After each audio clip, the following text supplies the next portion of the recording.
Baik, kita buka sekarang ayat 17 ya. Kita bertawus. A'udzu billahi minasy syaithanir rajim.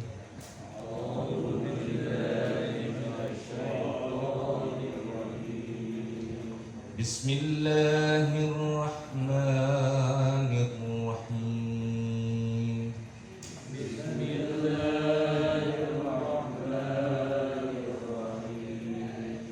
Inna yawmal fasli kana miqata.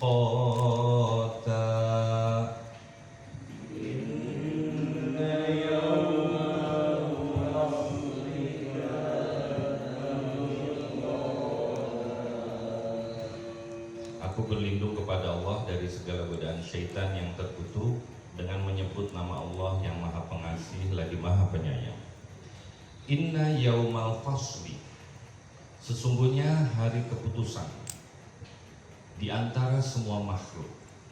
Kana miqata, adalah suatu waktu yang telah ditetapkan, waktu yang ditentukan untuk memberi pahala dan menimpakan siksaan.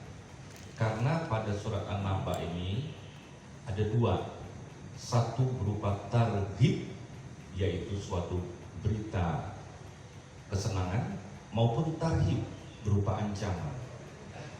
Suatu berita senang kalau dia beriman dengan teguh kepada hari akhir, mempercayai tentang adanya hari kemudian, sementara orang-orang yang mengingkarinya, yang mendustakannya, itu akan mendapatkan ancaman berupa neraka. Allah menurunkan ini untuk memperingatkan dengan kabar gembira dan peringatan. Sudah diingatkan, sudah diberikan tahu, tapi tetap saja bandel. Ini akibatnya. Nah, bapak-bapak, ibu-ibu, apa gerangan yang membuat seseorang menjadi terputus hubungan untuk mempercayai? Itu bukan lantaran kesalahan orang lain, tapi kesalahan dirinya untuk tidak mau taat, patuh, tunduk kepada apa yang telah ditetapkan oleh Allah Subhanahu wa Ta'ala. Akibatnya yang terjadi adalah semakin tidak yakin, semakin ragu, semakin keras hatinya, akhirnya mati hatinya, karena tubuhnya sudah penuh dengan maksiat dan dosa. Dosa yang paling benar-benar dilarang oleh agama adalah syirik. Dosa yang paling benar-benar adalah mensekutukan Allah Subhanahu wa Ta'ala. Awalnya adalah dari dosa-dosa kecil dulu, membiasakan nggak apa-apa ninggalin sholat, nggak apa-apa ninggalin begini, meninggalin puasa. Akhirnya lama-lama hatinya menjadi mati. Begitu mati, apa yang terjadi? Benar-benar sudah bandel, dusta, barulah khatamallahu ala qulubihim wa ala sam'ihim wa ala absarihim ghishawatu lahum adzabun. Kita lanjutkan. Yauma yunfakhu fis-suri fatatuna afwaja. Yauma yunfakhu fis-suri fatatuna afwaja. Di sini Allah menjelaskan pada hari yang telah ditetapkan, ketika orang-orang kafir, musyrik, menurut Ibnu Abu Hatim disebutkan, ayat ini asbabun nuzulnya diturunkan pada saat Rasulullah menerima kerasulannya.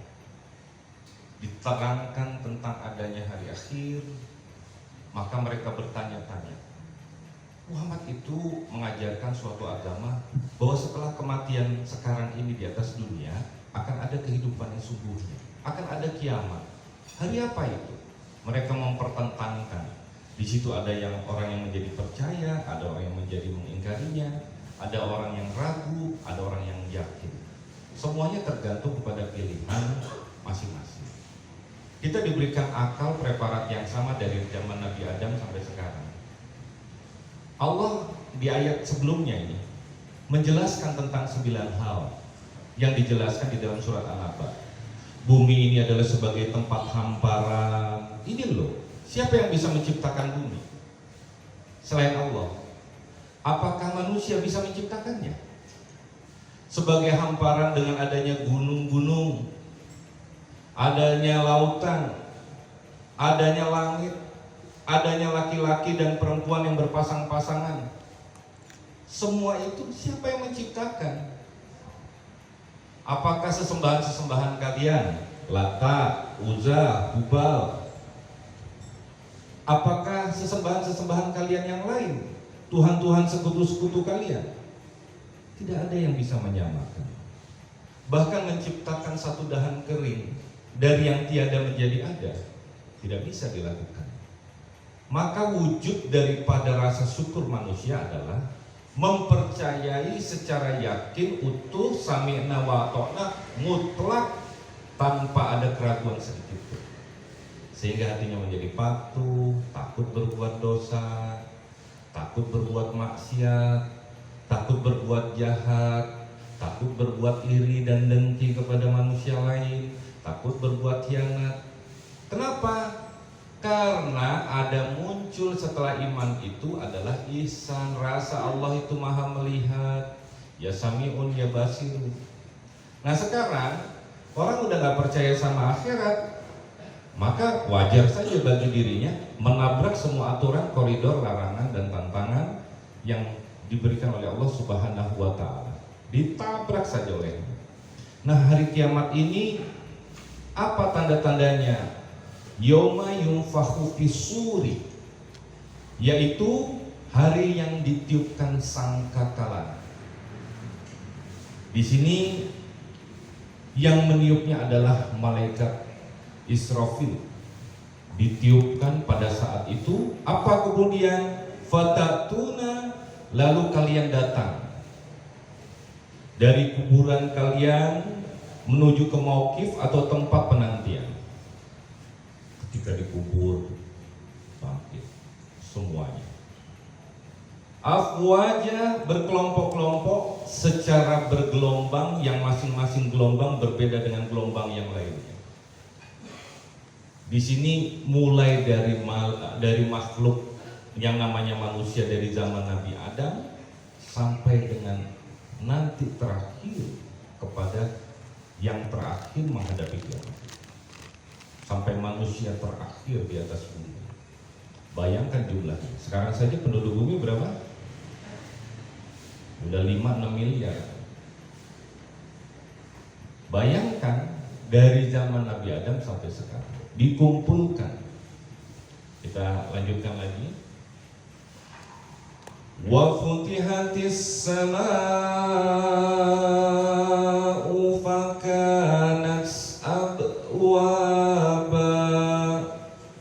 Wa futihatis samaa'u fakanat abwaba.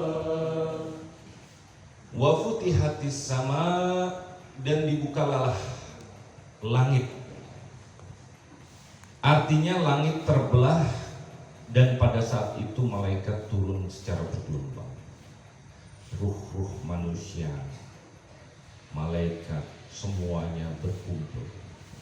Fakanat abwaba, maka terdapatlah beberapa pintu, yakni langit itu membentuk beberapa pintu. Wasuyiratil jibalu fakanat saroba. Wasuyiratil jibalu fakanat saroba. Wasuyiratil jibalu, dan dijalankanlah gunung-gunung. Maksudnya lenyap dari tempat, membuncah dengan sekali tiupan trompet itu, gunung-gunung hancur lebur bagaikan debu. Di dalam surat Al-Qari'ah, wa takunul jibalu kal ihnil manfus, dan gunung-gunung bertebaran bagaikan kapas. Bayangin, gunung yang bagaikan pasak pada ayat-ayat sebelumnya yang disebutkan hancur lebur pada saat itu. Ia menjadi debu, terbangan, atau dengan kata lain gunung-gunung itu menjadi sangat ringan jalannya bagaikan debu yang diterbangkan. Mudah bagi Allah melakukan itu. Hancur lebur semua. Ini semuanya adalah merupakan tarbit, peringatan bagi kita, ancaman, supaya kita takut. Hebat Allah itu, hebat. Apa yang tidak bisa Allah buat? Nabi Adam tidak punya ibu, tidak punya bapak, diciptakan. Nabi Isa diciptakan, tidak punya bapak, ditiupkan roh kepadanya atas kehendak Allah. Semua itu mudah bagi Allah. Kurangkah bukti-bukti yang ditunjukkan oleh Allah Subhanahu wa Ta'ala sehingga hati kita menjadi tunduk dan patuh? Memang benar namanya manusia itu tunggu kejadian dulu, dirasain dulu. Dengan eksistensi dia bisa dirasa, bisa diraba, bisa dilihat, bisa didengar, baru percaya. Aneh manusia bagi orang-orang yang tidak mempercayainya. Makanya bersyukurlah bagi orang-orang yang beriman, yang merupakan karunia. Dulu ada, coba kita lihat, umat yang manusia itu begitu bandel, begitu disuruh menyeberangi lautan, umatnya Nabi Musa ketika dikejar sama Fir'aun, sudah hampir kekejar. Menurut satu riwayat, mulai debu pasukan Fir'aun itu berterbangan, pasukan berbeda, dalam keadaan kejepit antara Laut Merah dengan pasukan Fir'aun itu. Orang-orang Bani Israel sudah ketakutan pada saat itu. Karena ketakutannya menyalahkan Musa. Ini gara-gara Musa. Sampai begitu. Minta tolong sama Tuhanmu. Maka Nabi Musa berdoa, pukulkanlah tongkatmu kepada laut. Maka dipukullah. Bismillahirrahmanirrahim. Maka laut itu terbelah. Lantas mereka pun berjalan menyisir untuk mencari selamat. Ditampakkan itu. Pergi sudah selesai, diselamatkan pada peristiwa Eksodus yang besar. Setelah sampai di seberang, ngomel lagi, haus, mintakan Musa sama Tuhanmu. Maka disuruh pukulkan tongkat Nabi Musa itu kepada bebatuan, maka muncullah 12 pancuran matahari. Kami lapar, minta mana wasalwa, turun mana wasalwa.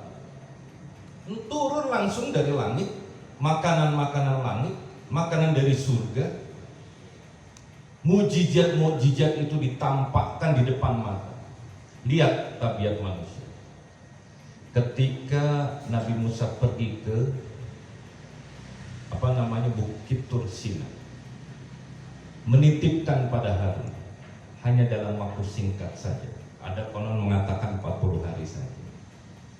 Samiri membuat patung emas untuk disembah. Sudah kembali melakukan perbuatan-perbuatan mengingkari, mensekutukan Allah. Begitu tabiat manusia.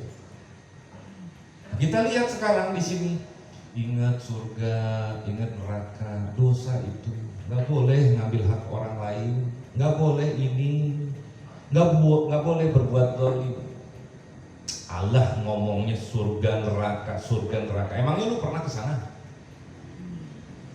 Nggak sadar bahwa kita ini semuanya adalah calon maju yang bakalannya bertemu dengan hari kebangkitan.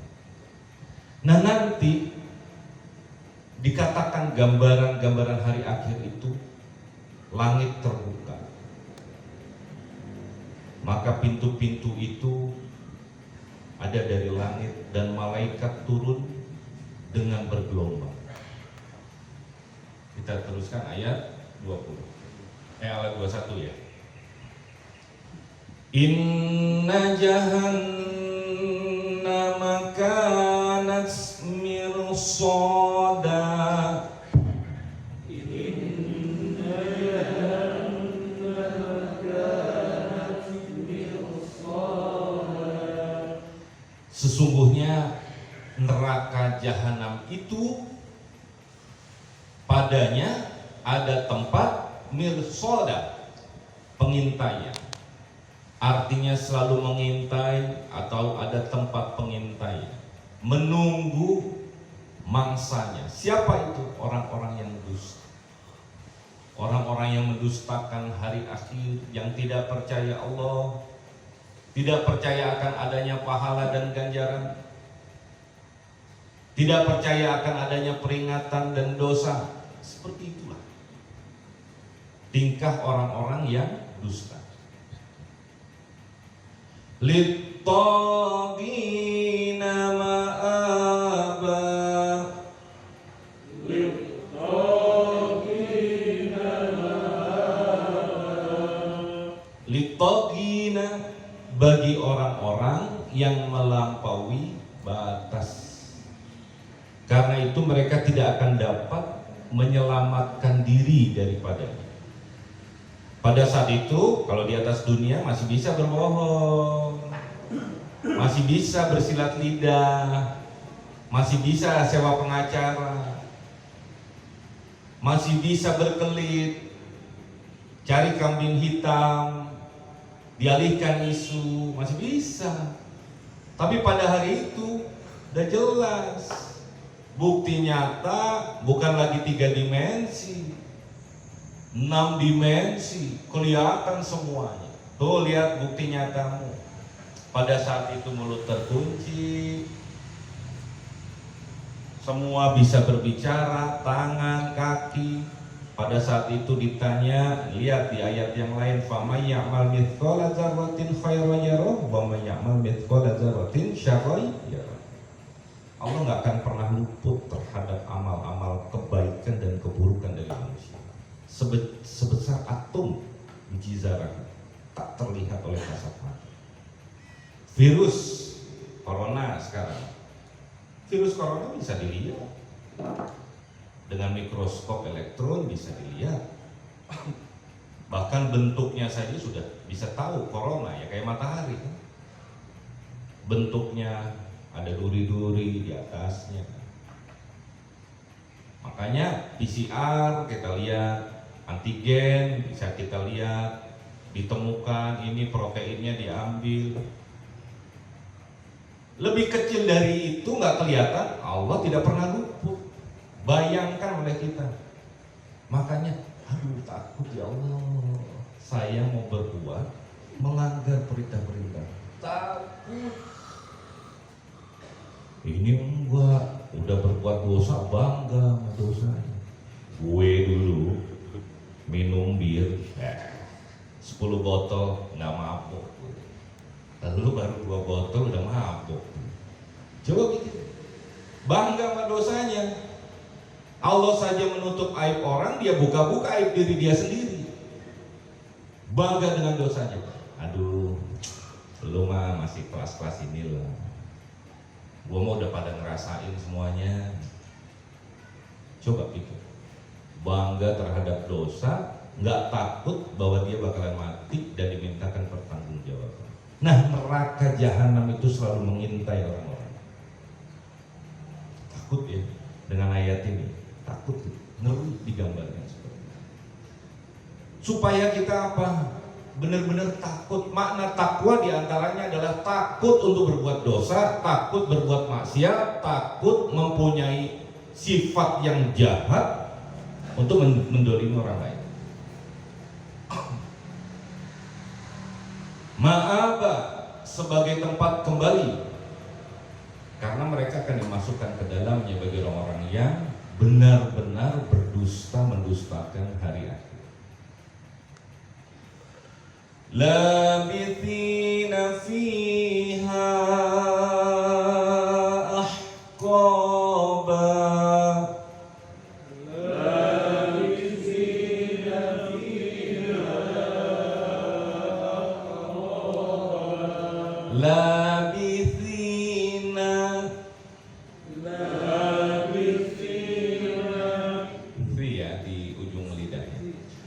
labithina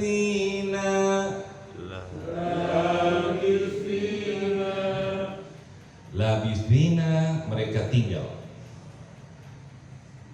yang telah dipastikan tempat penempatan mereka, yaitu di neraka, fiha ahqaba, di dalamnya berabad-abad, yakni untuk selama-lamanya tanpa ada batasnya. Nah, ini kita lihat kehidupan di atas dunia sebentar. Paling lama berapa tahun? Saya nggak pernah dengar orang 200 tahun, nggak pernah. Sebentar. Paling lama ya 80 tahun, itu pun sudah payah. Mata lamur, kurang dengar, dipanggil, Pak Im, diem aja cicing. Pak Im, mau? Pak Im, gitu kan. Nanti udah tua, dilihat lagi tuh, ngebaca, kayak bacain kata Incuna.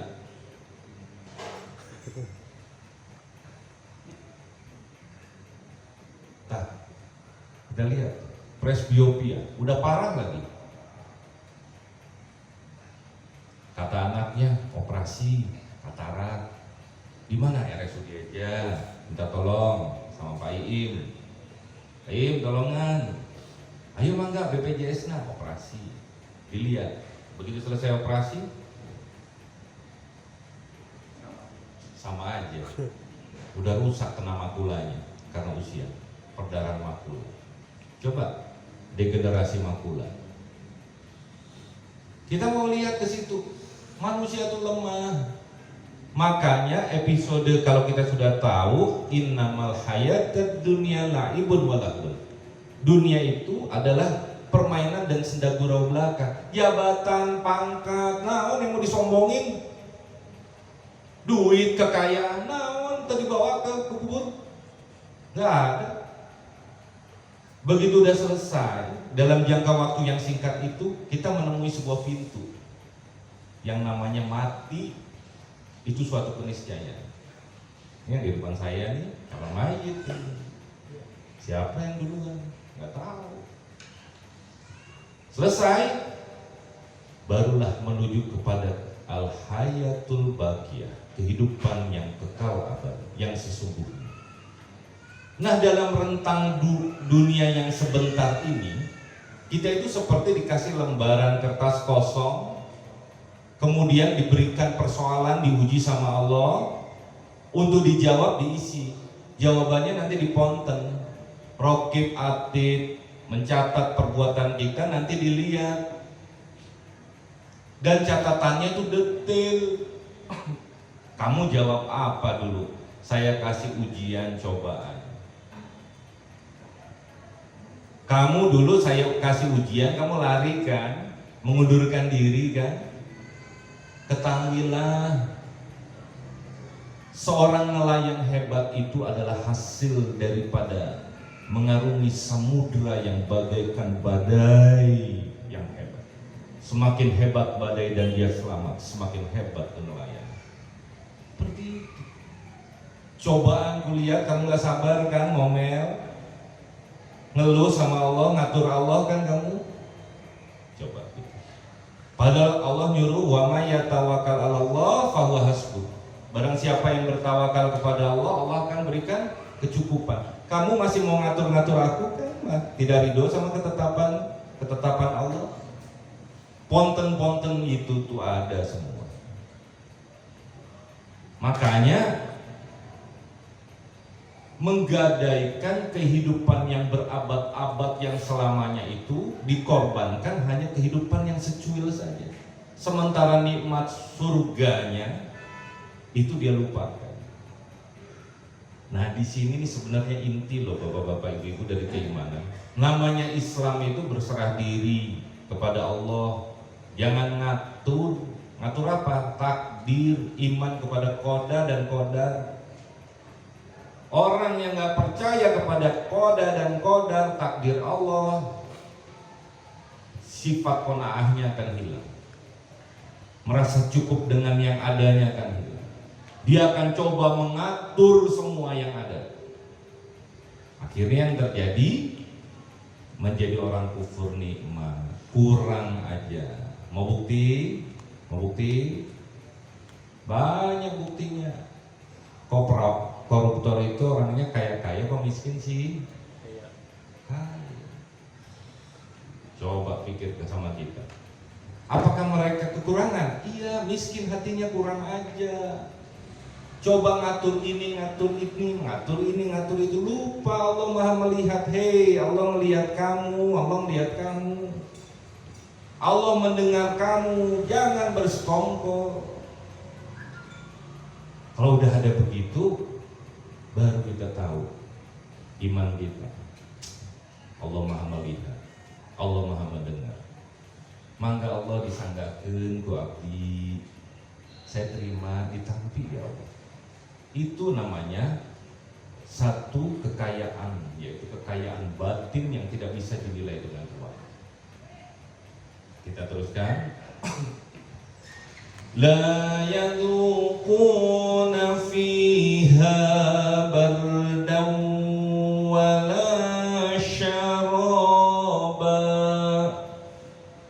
La yadhuquna fiha bardan wala syaraba. La yadhuquna fiha bardan. Mereka tidak merasakan kesejukan di dalamnya. Panas ya Allah, panas. Mereka tidak pernah merasakan tidur di dalamnya. Mereka tidak merasakan sedikit pun kenikmatan masuk di dalam neraka jahanam. Panas. Wala syaraba, dan tidak pula mendapatkan minuman yang lezat. Karena mereka sudah gadaikan, sudah dikasih pilihan sama Allah di atas dunia yang singkat ini.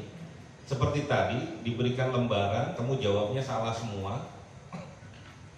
Kamu pilih kepada jalan kekafiran, kamu jalan menentang Allah. Ayo, kamu menyombongkan diri, bahkan kamu menghalang-halangi orang muslim, orang yang beriman untuk beribadah. Kamu membenci orang-orang beriman, ayo. Bahkan kamu memusuhi mereka, ayo. Ini akibatnya. Sementara orang-orang yang didolimi, yang susah, yang dulu seperti orang-orang Palestina dihajar habis, sakit hati ini rasanya, nyeredet hati. Karena innamal mu'minuna ikhwah, bagaikan batang tubuh. Kelingking ini ketusuk jarum, rasanya sampai ke ubun-ubun. Seperti itu. Kalau cuek-cuek aja, saya malah harus bertanya ke situ, mana persaudaraan kita? Nggak ada. Nah yang terjadi apa sekarang? Orang-orang Palestina yang dibunuh, yang digorok, yang ditembak, yang buta matanya, sedang minum dari surga-surga jannahnya Allah. Ditampakkan oleh mereka, haus, panas. Ya. Dan selamanya. Sekarang saya tanya, kenapa sih kita benar-benar tertutup mengingat kepada kematian? Karena menurut Imam Ali, orang yang paling cerdas adalah orang yang mengingat kematian. Apa yang membuat? Pasti mati toh? Ada yang nggak mati? Coba sebutkan dulu yang hebat-hebat. John F. Kennedy, pae. Stalin, pae. Hitler dengan kumisnya, kalau pidato mati. Kurangkah contoh itu bahwa kematian itu pasti datang? Apa gerangan? Kita terlalu dibuat sibuk. Hammud dunya zulumatin fi qalbi wa hammul akhirah nurul fil qalbi. Bersungguh-sungguh dalam urusan dunia membuat gelap hati, dan bersungguh-sungguh dalam urusan akhirat membuat hati itu terang benderang. Makanya ruh ini, kalau menurut Syekh Abdul Qadir Jailani dari kitab Sirul Asrornya, manusia itu diciptakan ruh. pada bulan trimester pertama kehamilan, bulan keempat ditiupkan ke dalam tubuh. Setelah itu jadi besar. Ruh ini terbungkus dalam badan. Ruh pengennya berdekatan tuh sama Allah, tapi tertutup oleh kesibukan badani ini untuk pemenuhan eksistensi hedonisme dia. Pengen dirasakan, enaknya makan, enaknya minum, enaknya bersetubuh. Semuanya disibukkan dengan itu saja. Akhirnya ruhnya lupa dikasih makan dengan ngaji, dengan amal ibadah, dengan amal soleh. Ngeringkuk di dalam tubuh ini dalam keadaan lemah. Itu kata menurut Syekh Abdul Qadir Jalani. Menderita ruh ini. Begitulah ruh orang-orang yang lupa kepada Allah Subhanahu wa Ta'ala, meringkuk dalam keadaan lapar dan lemas. Dia mau bangkit, tapi gak pernah dikasih kesempatan sedikit pun untuk makan. Mana mau tuh orang-orang yang tertutup dan kasar hatinya untuk ngaji. Mana mau. Akhirnya apa yang ada? Menderita sendiri. Makanya gak usah heran kalau neraka dibuat di rumahnya sendiri. Udah punya mobil, udah punya rumah besar, udah punya kolam renang di rumahnya, udah punya movie di rumahnya, udah punya furniture sicil yang banyak di rumahnya, yang bagus-bagus, bermerek, yang hebat-hebat. Tapi tiap hari beli piring pecah aja, suami istri berantem terus, gelas pelentrang, neraka dibuatnya sendiri. Apa sebabnya?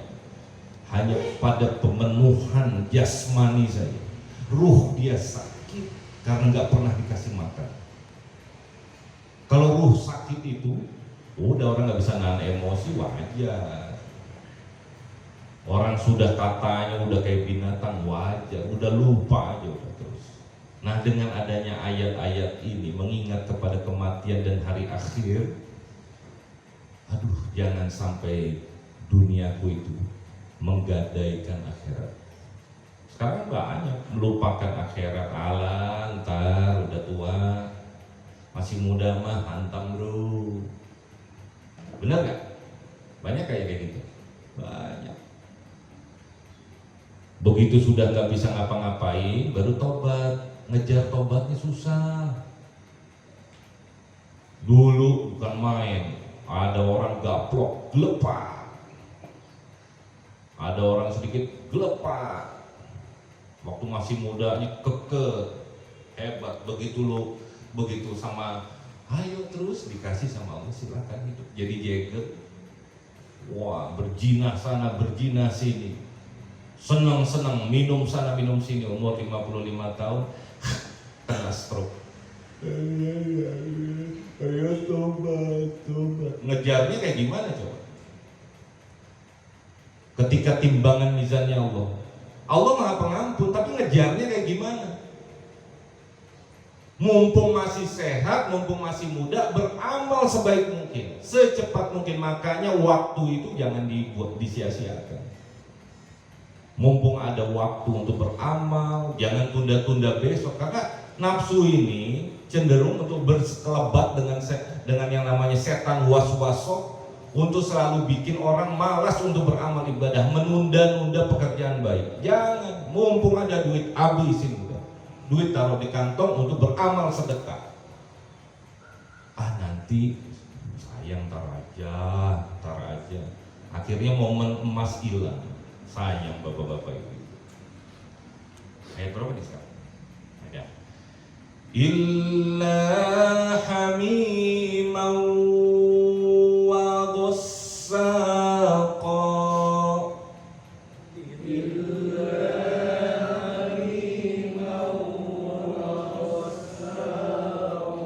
Dalam keadaan panas tadi, haus, teriak haus, mau minum, nggak ada minuman. Illa, kecuali hamima, air yang mendidih.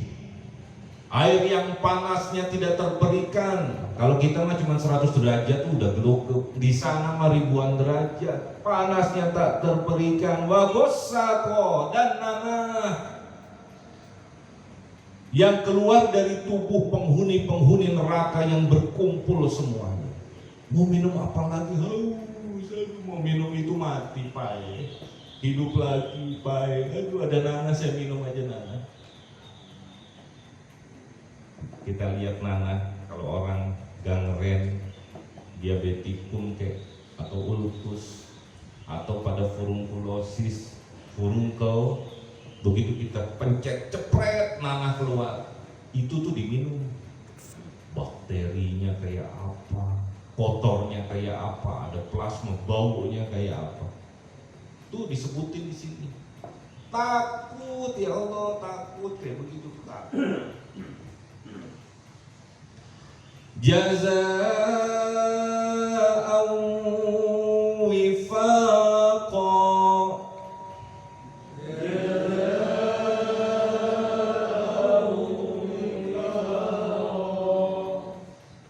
jazaa'an wifaqa, sebagai pembalasan yang setimpal sesuai dengan amal perbuatan mereka, karena tiada suatu dosa pun yang lebih besar daripada kekafiran, mensekutukan Allah, dan tiada azab yang lebih besar daripada azab neraka. Nggak ada itu. Takut gitu. Innahum kanu la yarjuna hisaba.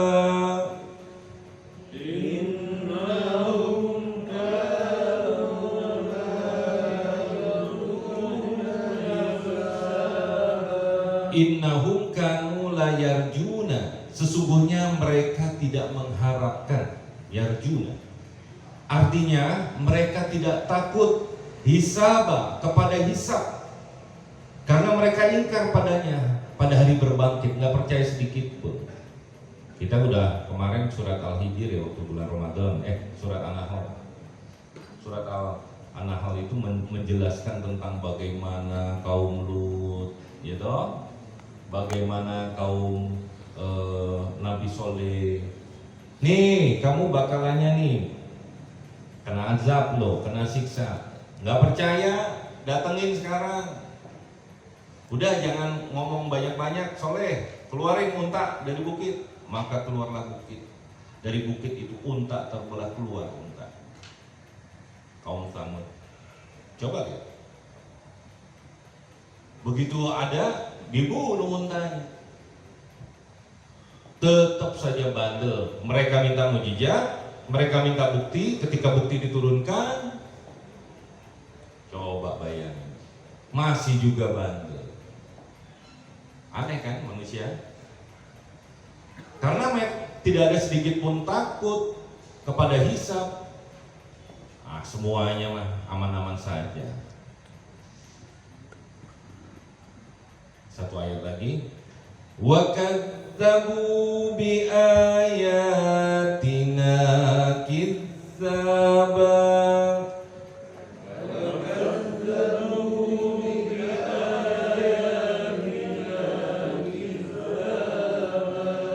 Wa kadzabu bi ayatina, dan mereka mendustakan ayat-ayat kami, mendustakan Al-Qur'an.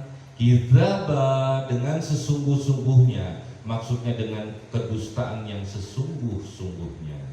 Mereka nggak percaya, borong nggak percaya, wajar aja kalau mereka sampai memerangi Nabi Muhammad SAW.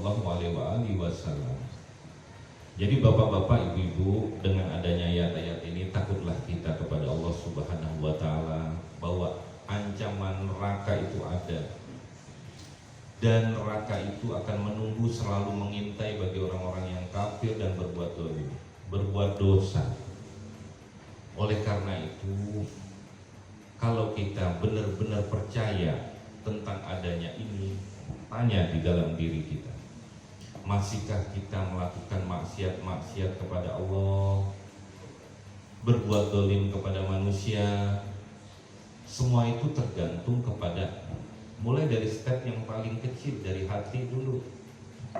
tersirat di dalam hati, baru kemudian ada niat, baru kemudian dilakukan dalam pekerjaan.